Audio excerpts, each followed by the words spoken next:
एक question solve करते हैं। क्वेश्चन में स्टेटमेंट दी गई है, if three distinct numbers are chosen randomly from the first 100 natural numbers then the probability that all three of them are divisible by both 2 and 3।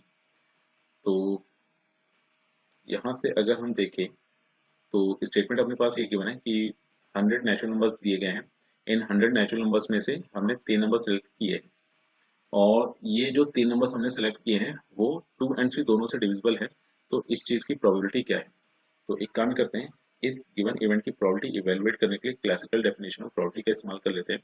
तो required probability will be equal to favourable number of cases divided by total number of cases. तो अब अगर हम यहाँ से देखें total number of cases तो easily देखे जा सकते हैं। और हो ये रहा था कि हमारे पास 100 नेचुरल नंबर्स गिवन थे, उनमें से 3 नेचुरल नंबर्स में सिलेक्ट करना है। तो ये 100 C3 तरीकों से किया जा सकता है। फिर फर्दर अब अपना ऑब्जेक्टिव ये है कि यहाँ पर हम favourable number of cases evaluate करें। तो फेवरेबल नंबर ऑफ केसेस में गिवन ये था कि हमें वो नंबर्स यहाँ से पिक करने हैं कि जो 2 and 3 दोनों से डिविजिबल हो। तो 2 and 3 दोनों से डिविजिबल का सीधा सा मीनिंग ये हो गया कि हमें नंबर्स वो इवेलुएट करने हैं या फिर नंबर्स हमें वो लिखने हैं जो कि 6 से डिविजिबल हो। तो अब अगर हम फर्स्ट 100 नेचुरल नंबर्स में से वो नंबर्स पिक करें जो कि सिर्फ और सिर्फ 6 से डिविजिबल हो, तो ऐसे नंबर्स अपने पास हो जाएंगे 6, 12, 18 और फाइनली हमें देखने को मिलेगा 96। तो इस हिसाब से अगर हम देखें तो टोटल जो हमें यहाँ से यहाँ तक नंबर्स देखने को मिलेंगे दोज विल बी 16। तो अब अगर हम देखें तो ऐसे नंबर्स जो 2 and 3 दोनों से डिविजिबल हो, ऐसे सिर्फ और सिर्फ 16 नंबर्स पॉसिबल हैं। तो फेवरेबल नंबर ऑफ केसेस अपने पास मिल जाएंगे। इन 16 नंबर्स में से कोई भी 3 नंबर सेलेक्ट करें, that can be done in 16C3 number of ways.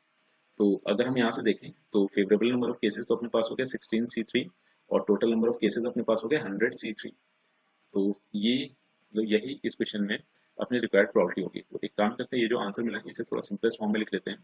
तो ये तो अपने पास हो गया 16, 15 इंटू 14 और डिवीजन में हमें 3 फैक्टोरियल देखने को मिलेगा। तो 100 के डिवीजन में ये जो डिवीजन अपने पास गिवन है, तो इस डिवीजन के डिवीजन में भी 3 फैक्टोरियल देखने को मिलेगा, वो तो कैंसिल हो गया। तो फिर अल्टीमेटली 16 इंटू 15 इंटू 14 के डिवीजन में लिख सकते हैं 100। ये 100C3 के करस्पॉन्डिंग लिखा जा रहा है इंटू 99 इंटू 98। तो फर्दर अगर इसे सिंप्लीफाई किया जाए तो यहाँ से लिखा जा सकता है तो 4 4 जा और ये अपने पास हो गया 25, 5 5 जा एंड 5 3 जा। तो 3 से कैंसिल किया, ये अपने पास आ गया 33। और फिर अगर 2 से डिवाइड करें तो ये अपने पास 2 आ गया और 2 4 जा और ये अपने पास हो गया 49 और 7 2 जा 7 7 जा। तो फर्दर इसे सिंप्लीफाई करें तो न्यूमरेटर में तो बचेगा 4 अपने पास और डिनोमिनेटर में आ गया 33 इंटू 35, 33 इंटू 35। तो अब अगर यहाँ से देखें 105 और 105 तो ये आ गया 5521। तो यहाँ से अगर हम देखें ये इनफैक्ट 1 ही होगा। तो रिक्वायर्ड प्रोबेबिलिटी अपने पास होगी 4 डिवाइडेड बाई 1155। तो इस क्वेश्चन में जो भी इवेंट गिवन है उसी इवेंट की रिक्वायर्ड प्रोबेबिलिटी अपने पास होगी 4/1155।